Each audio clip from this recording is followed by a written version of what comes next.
Hello and welcome everybody. My name is Aidan Rupert. Alongside me is my friend Rob Murray, and now two-time guest on the WCHC Sports Podcast, TJ Duggan of Holy Cross Men's Track and Field.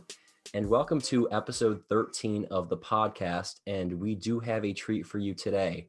Bit of a special episode, as not only do Rob and I once again have our esteemed guest alongside us, but we will actually be spending the entirety of today's episode talking about Team USA basketball. Just the other day, Rob and I sort of put our heads together and figured the best thing we can do in the midst of a contentious United States presidential election is talk about one American thing that tends to bring people together, and that is the Olympics and Team USA basketball. So TJ, Rob, and I, for the next half hour, give or take, we'll be talking about USA basketball as a whole, and we will actually be doing our very own snake draft, assembling our fantasy rosters for now the 2021 Olympics, which will be held presumably this coming July. So TJ, let me just say it's really good to have you back on the podcast and look forward to talking hoops with you. Gentlemen, it's good to be back. And without further ado, we will be getting into things here.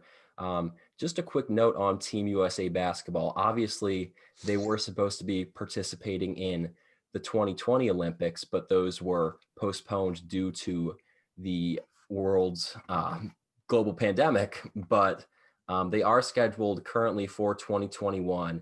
And just a recent note on the NBA, who sends its best players each Olympics to the respective destination. The NBA recently scheduled their season to begin on December 22nd of this year. And what that really tells us is that the league is trying to get its regular season and postseason out of the way to be able to send its best players next summer. And so I think that there was a lot of debate surrounding the beginning of this upcoming season. But Rob, I just want to get your take. It's certainly good to finally have a little bit of certainty on when we're going to see this season tip off. In time for Christmas, even.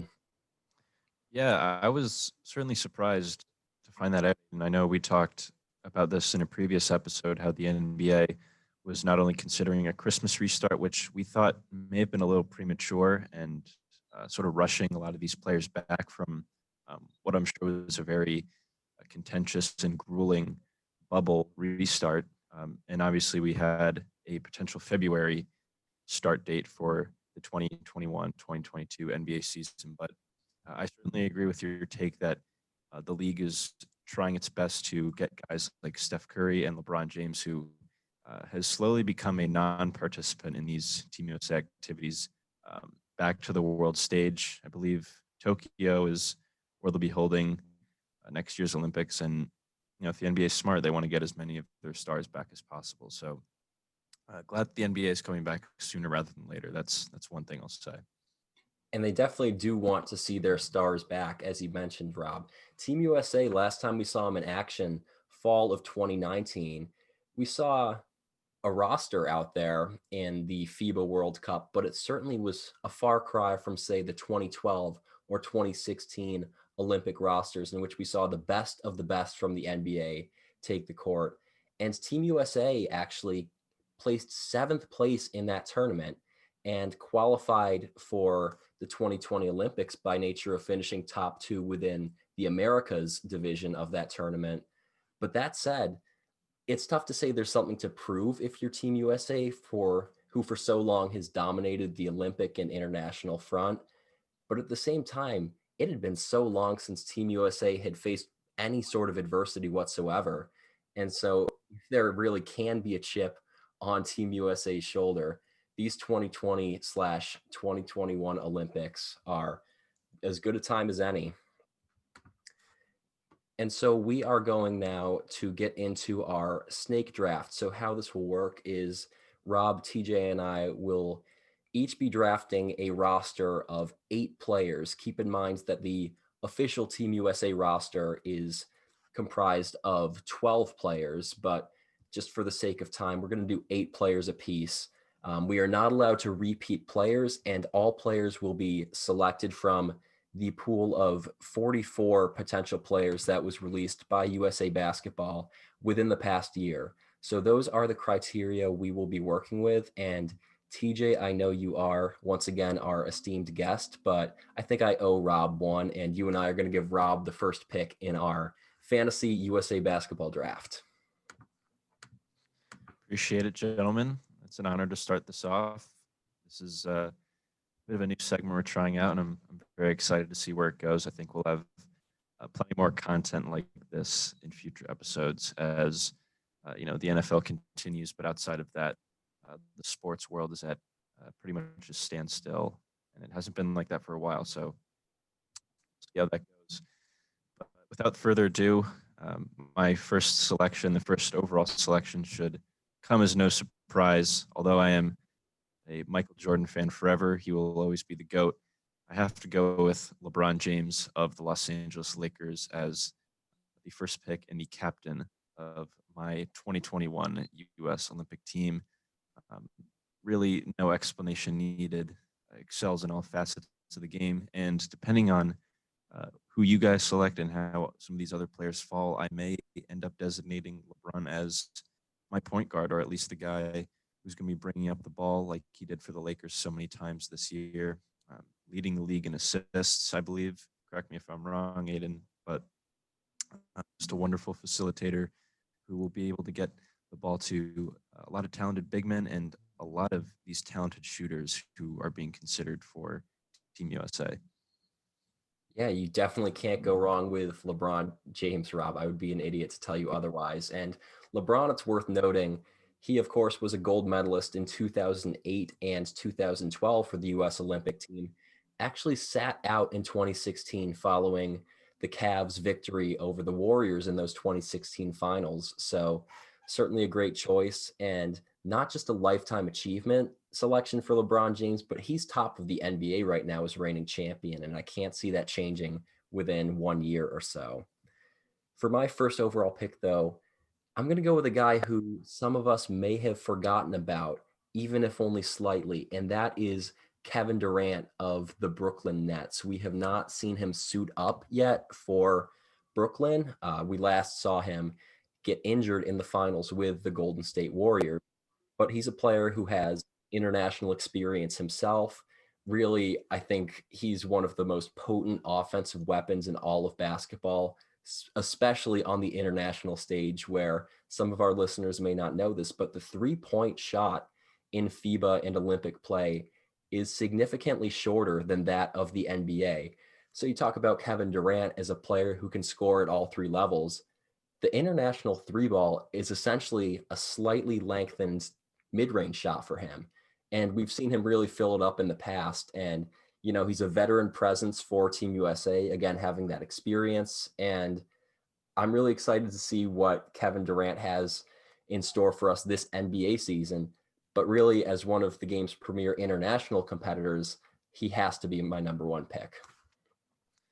And before we get on to TJ's selection, I'd just like to add, I think this is obviously a great pick for international play. I think Kevin Durant will sort of come back this season with a hunger unlike anything he's really had in his career. He, for once in his career, has really something to prove, being on a new team, trying to win a championship outside of the ones he won at Golden State, which a lot of people deem illegitimate, or at least, with a grain of salt. And also seeing his, I guess, closest thing to a career-long rival in LeBron James coming off his fourth NBA title and really staking his claim as the undisputed best player in the league. So I'm thrilled to watch Kevin Durant return to the NBA again. He's been one of my favorite players to watch all these years, and he'll be a lethal scorer for Team USA if he decides to join. Indeed. And Rob, TJ will now have the number 3 and 4 picks of our snake draft. All right.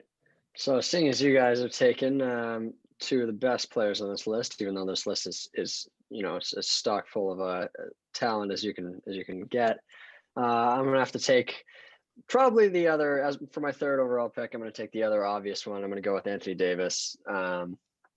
given that, not as in-depth of reasoning as you guys had for your picks, but he's just more, that the defensive and offensive presence that he brings in, simply one of the more freakishly talented players in the whole planet. So definitely going to go with Anthony Davis for my third pick.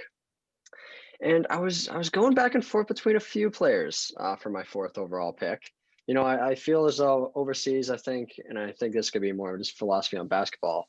But I think the USA and all the players on this list have more offense than we know what to do with. So I think the focus overseas is going to be especially on defense, because I think personally defense wins championships. And it's going to be kind of an unconventional lineup, but seeing as though we have more than enough offense, like I said, I'm going to go with Kawhi Leonard for my fourth pick. And we're going to have shutout after shutout, playing with two of the deep boy finishers this past season in the NBA. No easy buckets against TJ's team. That can be said for sure. I mean, AD protecting the rim, Kawhi Leonard, I guess being put on the opponent's best ball handler, they're going to give him fits in that front end backcourt for sure. Yeah, really interesting picks, TJ. You certainly can't fault the defensive philosophy you're constructing your team with. Kawhi Leonard, of course, has won multiple Defensive Player of the Year awards, and Anthony Davis, I think now playing with the Lakers, may receive the media recognition he needs and have the roster surrounding him to maybe win one or two moving forward. And another note on Anthony Davis, he did not partake in the 2016 Olympic team that won gold. But some people may not remember this. He was actually the Christian Laettner, so to speak, of the 2012 Olympic team that won gold in London. Christian Laettner, of course, was coming out of Duke. He had not yet played an NBA game, but one roster spot was reserved in 1992 on the Dream Team for a college player. And so Christian Laettner filled that spot, and Anthony Davis took up a similar role in 2012. So it will be a privilege to see Anthony Davis back on the international stage alongside Kawhi Leonard, a first-time player. So for my next selection and the number 5 overall pick of our snake draft, I am going to reunite two old teammates. Some may call them friends, others enemies. Not quite sure, but I'm going to put Steph Curry as my second selection. He's a player who also has international experience. And if I told you Kevin Durant can really fill it up from range in Olympic play, just wait to see what this guy Steph Curry can do. And obviously, I'm looking to add as much offensive firepower as I can early on. I'm sort of hoping the defense will be there when I need it. But I think there's certainly validity in TJ's claim that defense needs to be picked up early on. But that said, both Kevin Durant and Steph Curry are players who have a lot to prove this NBA season. And I think that anything short of a finals berth for either team could be viewed as a disappointment, even though these teams were nowhere near contending just this past season. And so I'll turn it over to Rob after drafting Kevin Durant and Steph Curry. Steph Curry is a great selection. We've seen how much Durant and Curry can do on one NBA team, and I'm sure the result is going to be no different when they're playing on the world stage. And I'm a little upset that you took Steph Curry in because I think a LeBron Curry unity with LeBron dishing out to a guy on the perimeter who's as good at shooting as Steph Curry is would just be a lethal combination and a headache for opposing defenses. But I'm going to take the next best option, and he's also going to come from the Golden State Warriors. It's going to be Klay Thompson, the shooting guard. When you have a guy like LeBron James who can suck in the defense and distribute and get shooters open as well as he can, you want no other guy than Klay Thompson as a spot-up shooter out on that perimeter to knock down shots. So I'm going to go with him as my second pick in the 6th overall selection. And while I don't think this next pick would be great for team cohesiveness, so to speak, I'm going to have to take James Harden simply from being the best player available on the board. James Harden put up almost 36, 37 points a night this season. There's no way he can't score. And he's proven that he's gotten better as a defensive player. And we've touched on this in prior episodes when we were going through the NBA playoffs and the fate of the Houston Rockets that ultimately came up short. But I think Harden, his scoring speaks for itself. We all know how easily he can put it in the bucket. But as a complete player, I think his defense has gotten a lot better, and his ability to distribute two guys who can shoot on his team has also gotten a lot better. So Klay Thompson and James Harden will be picks 2 and 3 for Team Rob. Well, I like what you did there, Rob, just thinking about your roster construction. And I think that if you were to put a Klay Thompson next to a LeBron James in an NBA setting, that's a championship waiting to happen. So I definitely like that pick, thinking about your Olympic roster.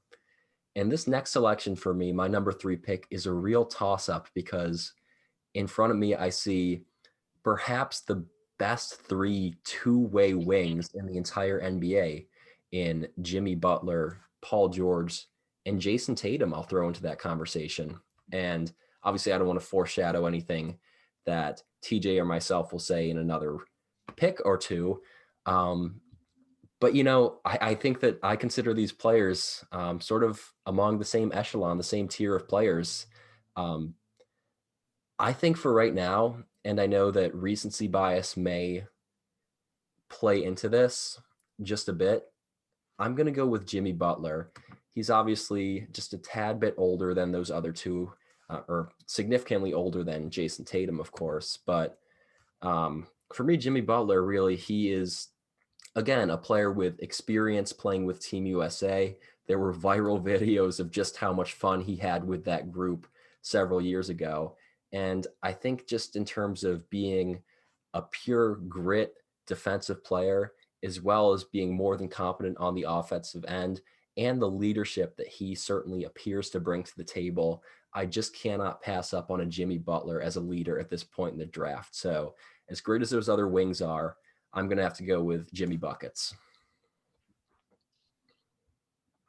I think what you're saying about recency bias, I think Jimmy Butler is the perfect complement to any roster. He's a hard-nosed player he's like a Marcus Smart type player. He's just going to go for every loose ball.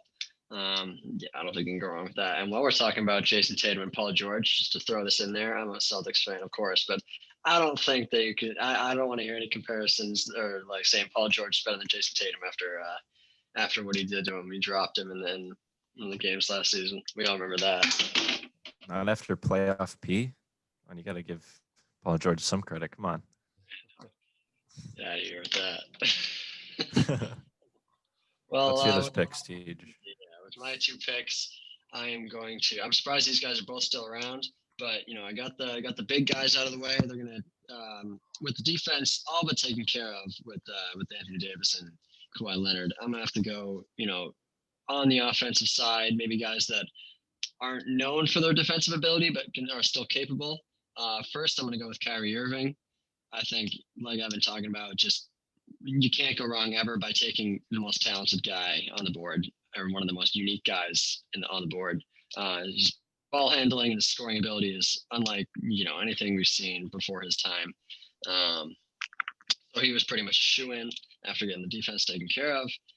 And for my next pick, another just explosive, dynamic athlete that I'll just add to the roster for pure offensive capability. I'm gonna go with Russell Westbrook. I actually thought he was going to go earlier when Aidan, when you said you were going to reunite an old teammate with Kevin Durant. I was looking at Russ like, oh, don't take my player. But I'm going to go with those 2 guys for their sheer offensive capability because they already get the defense wrapped up. Fair enough. I like the picks, TJ, and that actually did not occur to me. I think I was thinking more along sort of the ugly split that occurred between Kevin Durant and the Golden State Warriors. But talk about an unfulfilled duo in Kevin Durant and Russell Westbrook. I was personally waiting for those 2 to spend most, if not all, of their career together. So it certainly would be a fun thing to see those 2 together. But I'll let you have Russ for right now. That's funny, Aidan. Sorry about interrupting, but I thought you were going to go with James Harden because Harden was also a teammate of Kevin Durant's. I don't think the animosity of that split between those 2 guys in particular is well documented. They seem like they have a pretty solid relationship. But yeah, I mean, Harden being probably one of the best players on the board still there. I thought a Harden Durant reunion was likely, but yeah, let's hear your pick. Sorry, I just had to throw that in there.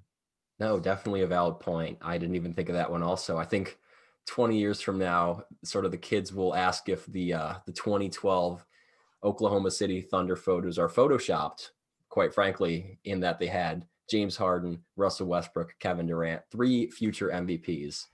But for my next pick, I have to select the player that I believe far and away is the best big still available to us. I think so many of the NBA's big men are international players. You talk about Joel Embiid, Karl Anthony Towns, if I'm not mistaken, has dual citizenship, but having played for the Dominican Republic, he's not eligible to play for Team USA. So he's certainly not in this pool at the very least. But I'm going to go with Jimmy Bucket's teammate, Bam Adebayo, who had an impressive playoff showing, even though the Heat ultimately came up short, in part due to Bam's injury, as well as that of Goran Dragic. But Bam Adebayo, he is, in my opinion, the most skilled big still available to us, just holistically. I know there are some other players available that are somewhat of specialists, but Bam Adebayo, I think he's the most skilled big available,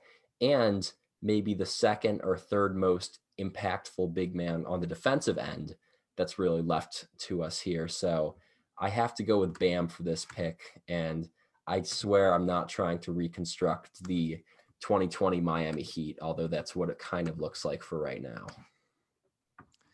I'm so upset you picked Bam, Aidan, because that's who I was going to take with my next selection. I needed a guy to anchor the paint. I needed a rim protector. TJ obviously has Anthony Davis, and honestly, Kawhi Leonard. If you need to move him down there, he can match up with almost any player in the league. But selecting Bam puts me in a bit of a bind here. Yeah, this is hard. I think I'm gonna have to go with Draymond Green's he's too tiny. I'll go with Montrezl Harrell as one of my big men. Not ideal for my 4th pick, but he's proven he's been to be a really solid young player. Plays with a lot of heart, a lot of grit, and these international games, especially those between the U.S. and Spain, have gotten very chippy at times, and I think you need a guy who's not afraid to get in there and get a little dirty in the heat of the moment. So I don't love the pick. I think Montrezl Harrell would probably be a guy taken in maybe the 5th or 6th round, but I need someone to enter that paint, get a little energy underneath the basket. And for Harrell, I'm deciding either Damian Lillard or Jason Tatum. And I know you guys don't want to hear that. I know one of you would like Tatum on your roster, but I think considering I have James Harden and LeBron James, who are great ball handlers and playmakers in their own regard, I'm going to have to go with Tatum. Just add a little more variety to the scoring, get some post moves in there. He's gotten so much better with that aspect of his game, being under the tutelage of Kobe Bryant for a number of years. So, sorry, boys, I'm going to have to take your guy, Jason Tatum, with my 5th pick. Fair enough, Rob. And I think that definitely the justification of Montrezl Harrell is a chippy player. It definitely made some sense. I think TJ and I were probably both surprised, as you mentioned, to see him selected this early on. But at the same time, he is a chippy player, and I certainly envision him as a guy who could really have a lot of upside when it comes to the international game. And so Jason Tatum being picked, I need one more player to round out my starting 5. And looking at things, it looks like I could use a guard, and that's where Dame Dalla comes in.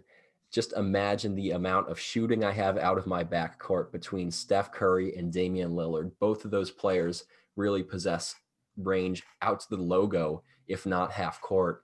And although they're not particularly strong on the defensive end, I would argue that they're passable, especially when it comes to playing against international guards who are certainly strong, but perhaps less skilled than much of their NBA competition. So Damian Lillard is definitely going to round out my starting 5. I think that would be a potent offensive starting five that is passable defensively, having Jimmy Butler and Bam Adebayo. Not a bad pick. Not a bad pick indeed. Looking over the list here, I'm deciding between a few different players, and with my next two picks, I think either one could fill this last starting spot that I have, because I got some defense, I got a lot of ability to drive to the hoop and handle the basketball. I don't have. I mean, of course, all these guys can shoot the ball except for us. So I could use, but what I could use is a dominant outside and inside shooter, like the Steph Curry on Aidan's team or like the James Harden on Rob's team. So yeah, I'm gonna go with Joe Harris here just to round out my starting five. For his sheer ability to catch and shoot the ball, an absolutely dominant 3-point shooter and mid-range shooter. Like I said, to have, ability to defend the basketball, ability to drive the basketball and handle the basketball, and then an ability to drive and kick and get the open 3-point looks, I think would be a nice variety of scoring and one that could certainly be productive. And then I only do something like that because I have this pick as well, and I'm gonna take Devin Booker. I think Devin Booker. I wouldn't say he's underrated because I think everyone knows how dominant he can be. But at the same time, I think he needs to get out of Phoenix just to show the world what he can really do on a team that can win, and surround him with players that can also win. But I think he is capable. I think he's a special player that deserves credit amongst the best of them. And just like that, TJ adds two of the best shooters from this entire pool of players to bolster his team's offensive outlook. And Joe Harris, maybe a surprise pick, but he actually did partake on that 2019 FIBA team, albeit one that didn't feature some of the same stars we're likely to see in 2021. But he is a player with experience, and he really shot the ball well for Team USA. And so I think there's definitely a spot for Joe Harris on most, if not all, Olympic teams. So for my sixth man role, and it sounds almost like sacrilege to describe this player as a sixth man, given his NBA superstardom, I have to finally take Paul George off of the board at this point. I mean, we're talking about a player who a year ago, I think he may have finished third in the MVP voting, if I'm not mistaken. And so obviously we talked about playoff P and his unfortunate deterioration into, quote, pandemic P. We hated to see that, but Paul George is a player. He's, again, one of the best two-way wings in all of the NBA. And certainly most fans of basketball or USA basketball will remember his really gruesome injury in 2014 while playing in a Team USA scrimmage in Las Vegas. And so he's a player. He's been around the program now, but I think this is really his time to solidify himself as one of Team USA's premier talents. And I think that he's sort of a player. He doesn't have a lot of weaknesses in his game, so he really fills that sixth man role quite well for me. So Paul George is my sixth man. And that's a good pick. And you make a good point. Memes aside, Paul George, in a vacuum, is a fantastic player. He's been a Swiss Army knife his entire career. Great defense, great three-point shooting, great ability to get to the basket. So I'm actually going to follow up that six-man pick with a guy with a very similar skill set and a guy who actually has some history with Paul George in terms of being dealt to Paul George's former team, and that's going to be Victor Oladipo, the shooting guard from the Indiana Pacers. Great young player. Like Paul George, he can shoot the ball. He's athletic. You can throw him on, another team's best offensive player, and he'll definitely give him a hard time. And I think Oladipo will be a great energy guy to throw in when people like James Harden, Klay Thompson need a rest and kind of need a spark off the bench. So I'm going to go Oladipo. I've loved watching him play and see how explosive he's gotten from all the way back in his days at Indiana. So I'll go with Oladipo as pick number 6. And I picked Montrezl Harrell for his energy and his defense. And my next pick is motivated by those same things. I'm going to go with Draymond Green from the Golden State Warriors. Although I don't believe his skill set is in the same class as a lot of these guys who've been taken already. You talk about intangibles as things that most players don't have, and I think Draymond Green has proven to be a very strong leader, a great source of energy for these teams, and a guy who can really do anything pretty well. And with all this talent, I do think you need a guy with some versatility and the willingness to accept his role in the team as sort of a glue player. So I'll go with Draymond Green for a pick. Yeah, Draymond, certainly he's a guy that will definitely inject a lot of energy and passion into your Team USA roster. And Victor Oladipo, I like that as an intriguing pick. He's a player with so much to prove coming off of, I think it was a quad injury as well as maybe an ACL. I don't remember which necessarily, but Victor Oladipo, it'll be interesting to see where he ends up in the short term. Just talking about the NBA, there's a lot of rumblings that he wants out of Indiana, which he has refuted. But quite frankly, I think with a player like Malcolm Brogdon at point, it may be in Indiana's best interest to move him. But that's neither here nor there, and certainly will be an asset for your team, Rob. So now the way I look at things, I have my sixth man, and to round out my 8-man fantasy roster, I could use one backup point guard or ball handler and one backup big. And when I look at the players that are still available here,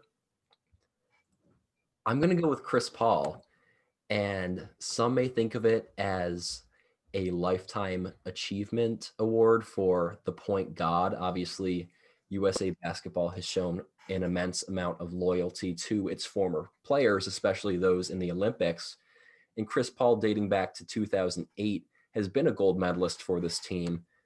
But really, talk about the season Chris Paul just had with the Oklahoma City Thunder. It may not be quite as flashy as perhaps it used to be, but it is as effective as ever, as he topped or nearly topped all NBA point guards in terms of several advanced metrics and analytics. And so Chris Paul, I think, will once again provide a spark of leadership into this team, as well as really the ability to create for others and just be there as sort of the rock of Team USA, if that makes sense. That pick, I think that was really interesting. I was actually funny because I was looking at that same grouping of players for my next two picks. I thought you might be grabbing my player here, but alas, you did not. So along that same line, you guys both talked about intangibles or lifetime achievements. I figured, you know what, I could use one of those guys on my roster too. So along those lines, I'm gonna take a guy pretty similar to Chris Paul in his style of play, and that's Kyle Lowry. I think, we got Kyle Lowry, we got Chris Paul, we got Marcus Smart, all one. We got them lined up right next to each other on our spreadsheet here, and I think they all play a pretty, a comparable type of game.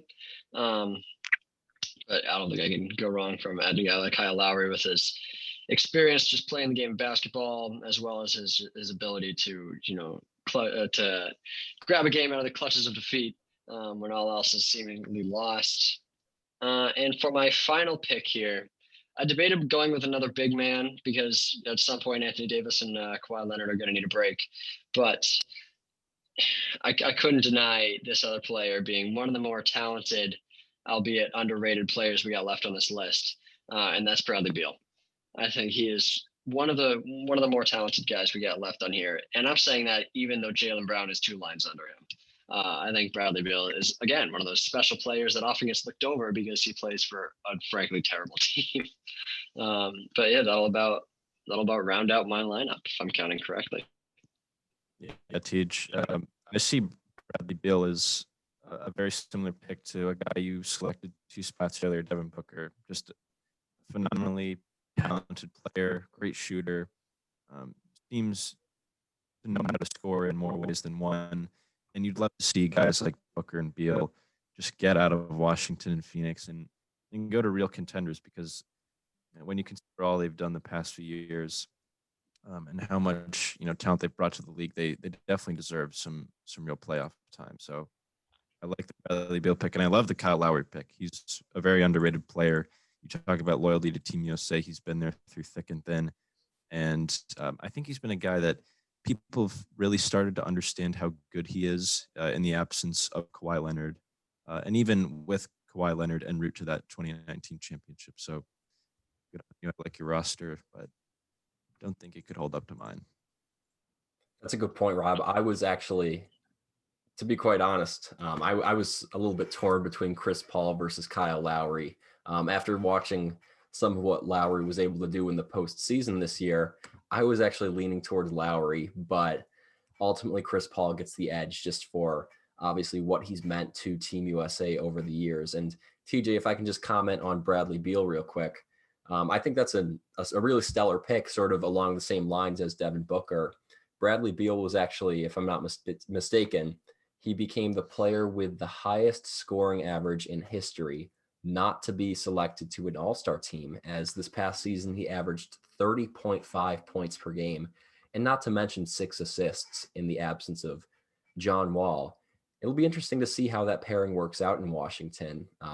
I think if it doesn't work out, I'm with you, Rob. You want to see, Bradley Beal, Devin Booker on a contender, but you never know what's going to happen with that pairing. So something to keep an eye on for sure. And let me jump in before Rob takes his pick. I think what you're talking about just now, about John Wall coming back, I think that's actually pretty interesting to consider, because is John Wall going to come back and think, hey, this is still my team and I'm going to come back and still lead this team? Whereas Bradley Beal has been, to make a UFC reference, the interim champion on that team. And I think it's going to be interesting. I think it could either work really well or crash and burn, and one of them will leave. And hopefully, for Bradley Beal's sake, it's Bradley Beal.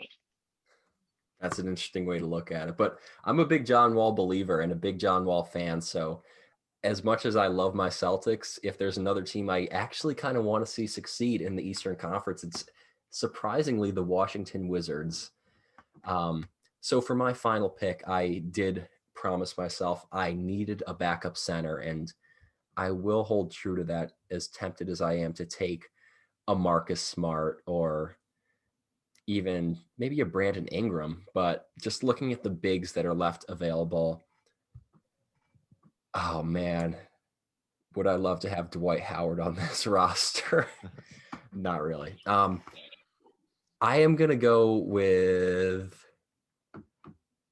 I'm going to pick Miles Turner as my last selection. He's a player who has a lot of work to do in terms of becoming polished as an offensive player. He possesses a passable three-point shot. I think he shot sort of in the mid 30% range this past season in Indiana. But he's a really terrific interior defender. He's a player, he doesn't have a ton of weaknesses in his game. He is, once again, passable in nearly all regards as a playmaker, perimeter defender, and a player who I still believe does have some upside left, even though it may seem he is plateauing in a sense. But I think he would be the ideal backup big for my team. And let's not forget, once again, the shortened three-point shot. I think for a player who is as gifted from the mid-range as a Miles Turner is, I think that he could definitely succeed and shoot a decent clip internationally. So my backup big and last selection is Miles Turner.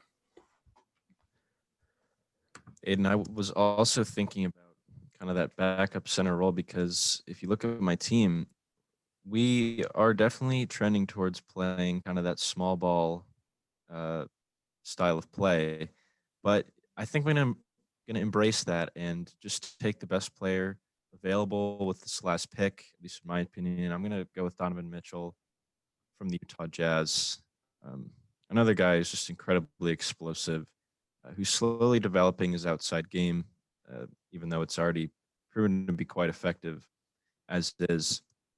I think guys like LeBron, Montrezl Harrell, Draymond Green, even a Jason Tatum will be able to play a little bit larger than they actually are to hold down the defensive side of the ball. It does look a little shaky on my end compared to, Aidan, your team with Bam and Miles Turner, and Tej with Anthony Davis and Kawhi Leonard. But I'm going to go with scoring for this team. I'm going to go with energy. I'm going to go for explosiveness. I think Donovan Mitchell's the perfect guy to round out my 8-team roster.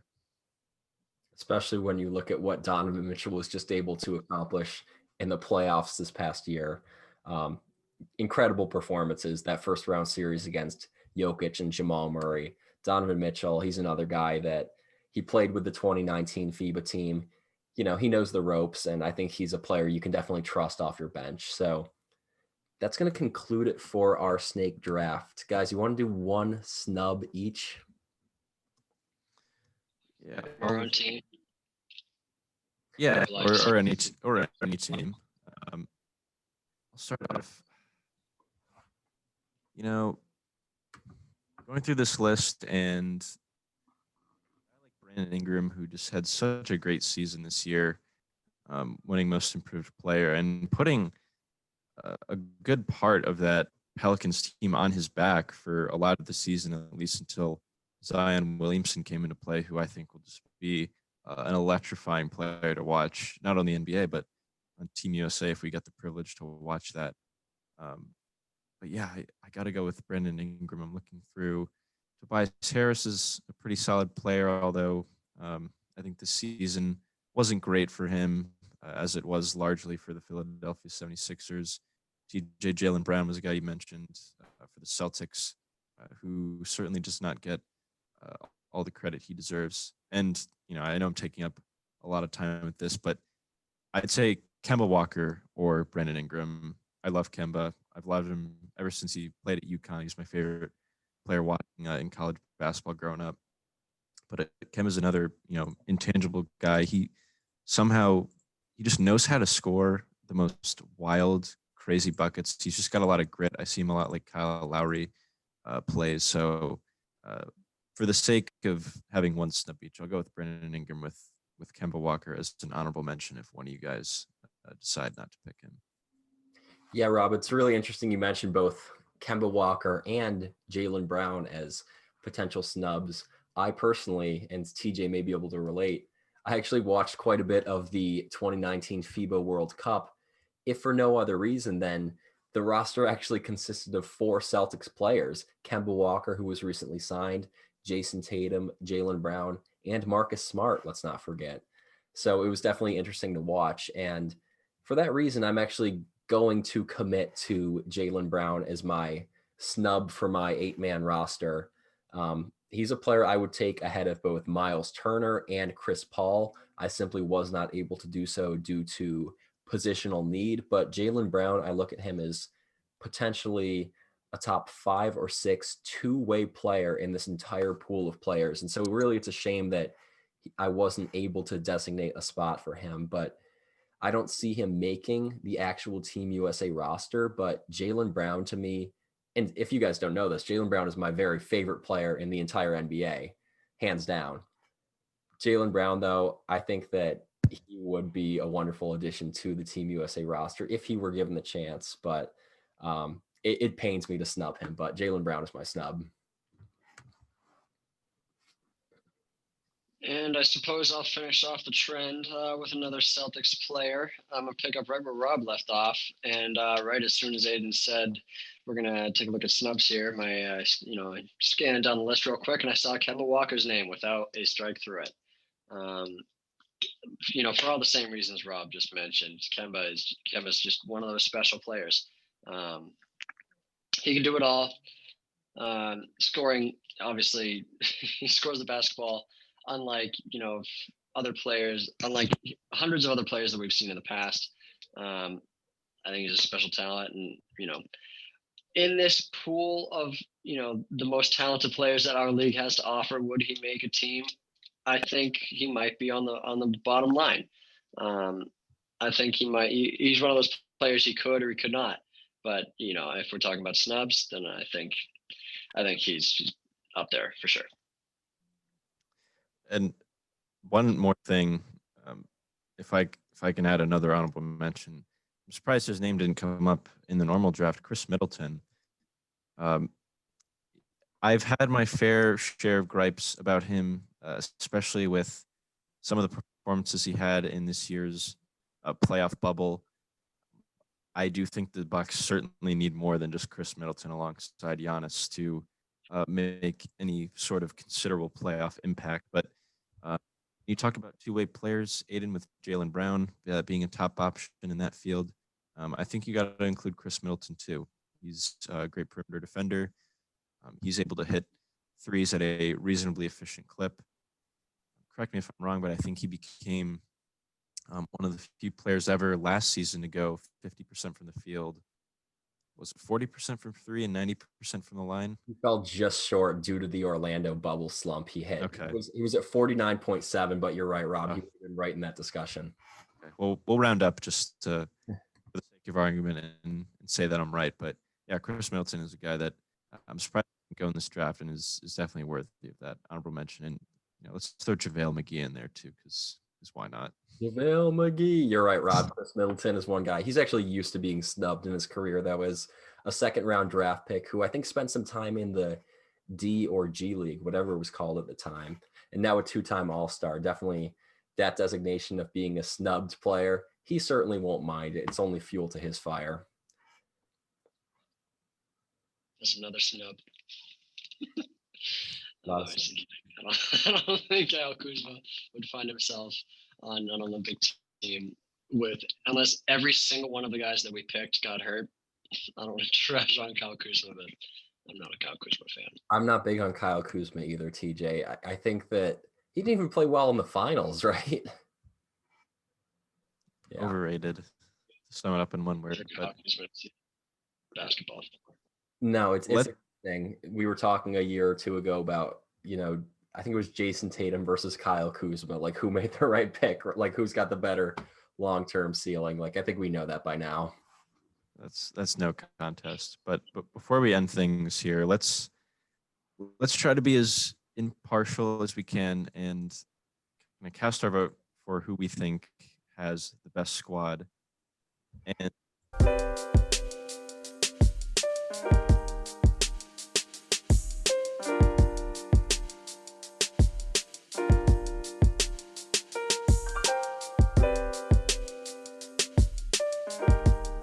I'll go first.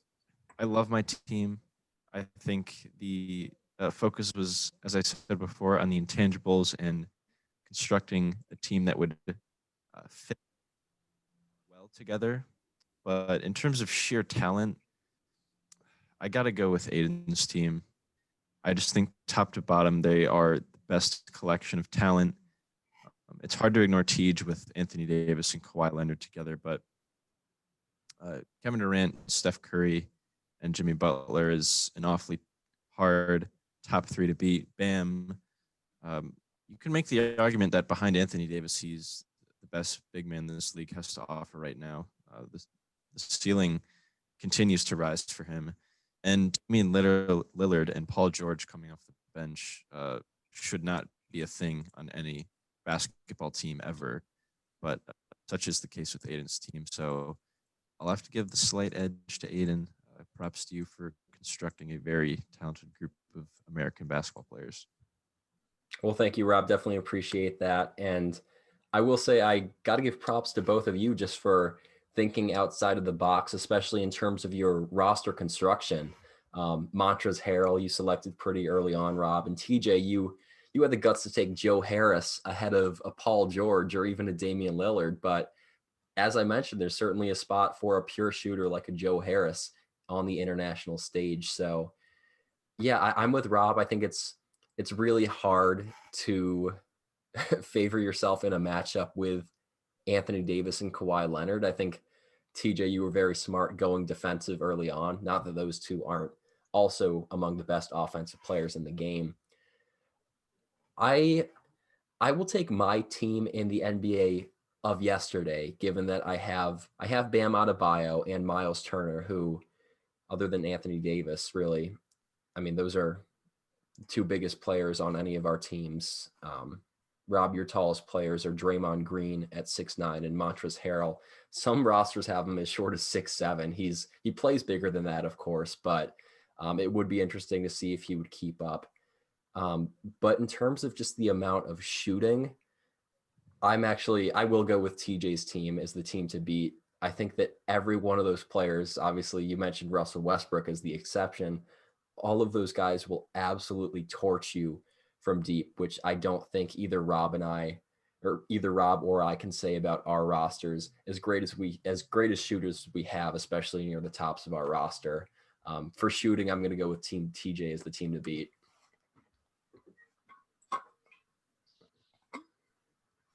And if you were looking for shooting, I thought you were going to go along the same line of thinking as I'm about to go. I thought you were going to go with Team Rob here. And spoiler alert, I'm going with Team Rob for the of our three, the team to beat. Just because of the simple fact that I don't think you can beat LeBron James, Klay Thompson, and James Harden.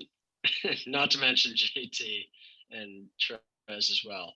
But I mean, LeBron has shown that he's an absolute force of nature to the point where it's difficult to beat any team, no matter what team it is, if LeBron James's name is on that team. It instantly makes it a competition. He could be playing for, and we've seen him play for some of the worst teams in the league and elevate them to a level that no one thought they could go. So, I mean, you take LeBron and the team becomes instantly difficult to beat. You put Klay and James Harden on those teams, it becomes next to impossible. Unless you got a team like, Kevin Durant, Steph Curry, Jimmy Butler, Bam, or AD, Kawhi, Kyrie, Westbrook. But for the sake of discussion, I don't know if anyone's taken down the king, the Splash Brother, and the beard. And speaking of beards, that is high praise coming from TJ Duggan, sporting one heck of a beard himself, especially in the midst of our Movember season. So, yeah, seeing as the votes have been cast 1-1-1, I think the only thing left is to put these guys together in fantasy rosters on NBA 2K and just let the computer do the rest. But that is for now going to do it for episode 13 of the WCHC Sports Podcast. Bit of a special episode today in that we touched exclusively upon USA basketball with a little bit of NBA backstory. But TJ, Rob, and I love having you on. We were so enamored with your commentary from your first time on the show that we had to have you on once more, although we certainly do hope to diversify our selection of guests on the podcast in the near future. But thank you for your time. And for Rob and I, we will be back at the same time next week for episode 14 of the WCHC Sports Podcast. We will talk some football. We will talk the upcoming NBA draft and much, much more. Thanks, guys. Thanks, boys. Take care.